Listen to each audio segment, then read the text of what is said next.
Hey everybody, it's me, Ned. I just went running, literally, like right now, just went running. Getting in some miles out here around Riverside Industrial Parkway.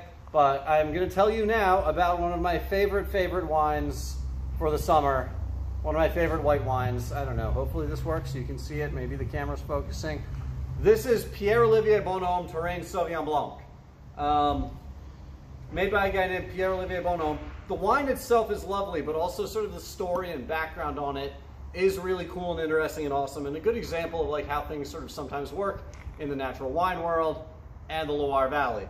So Pierre Olivier Bonhomme makes this wine, but originally this winery was started by a guy named Thierry Puzelat, who is from a winery called Clos de Toubouf in an appellation called Cheverny in the central Loire. Cheverny is not a very well-known appellation. Clos de Toubouf is kind of a legend in the Loire and like wine that tastes like where it comes from and stuff, because their family has done a lot of work to hold on to traditional grape varieties and stuff that sort of like, you know, fell out of favor. They didn't like chase the market and blah, blah, blah. So anyway, they experienced a string of bad vintages, like frost and hail and stuff like that like wiped out a lot of the grapes.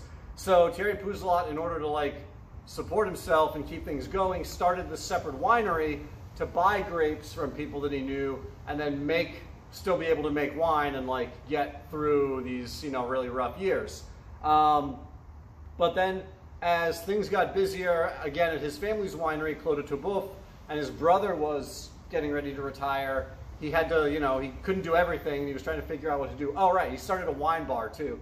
So this guy, Pierre Olivier Bonhomme, had come and like filled in, I think done like stages or something with him at some point, and they'd sort of kept in touch, and I think Pierre Olivier didn't have a whole lot of other stuff going on at the time. I think he might have left high school and was like sort of looking for something to do. Anyway, so he came back, they started working together, ended up becoming like co-owners of the winery, and then eventually Thierry Puzelat was like, all right, it's yours, stepped out, went back to Clos de Toubouf, and I'll put this in the shade so it won't get too hot. And now Pierre Olivier Bonhomme is the winemaker. So Sauvignon Blanc from Touraine, grapes that are harvested a little riper, a little later than Sauvignon Blanc usually is, because he's not chapitalizing, he's not adding anything to the wine. It's organically farmed, fermented with wild yeasts. This is the 2018 vintage. I'm trying to remember. I think maybe 2014 was the first year that like Pierre Olivier Bonhomme really did everything. So 4 years in here. I love how this smells. It doesn't really smell like Sauvignon Blanc. It smells like honeycomb, like honey, but also like, you know, when you're smelling honeycomb, you also get the like savory, earthy, like waxy sort of quality. That's what this wine has got.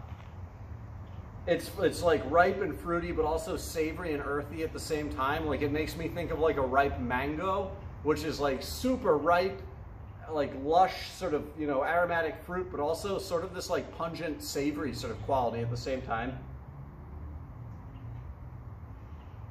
It's a little spicy. It makes me think of like hay. And maybe it's just because I'm standing directly in the sun right now, but it makes me think of like cut hay in the sun and that like that smell and that, like the aroma of it drying. There's a real spicy, peppery quality here. But then it's also got like pineapple and really ripe yellow peach.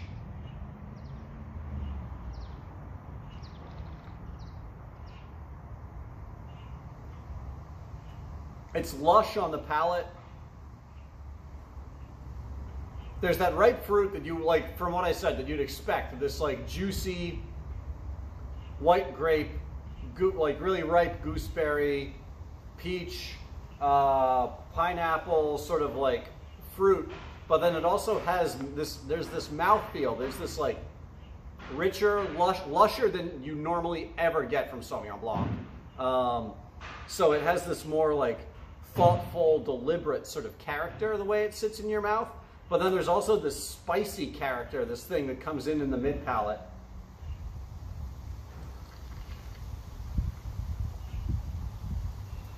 But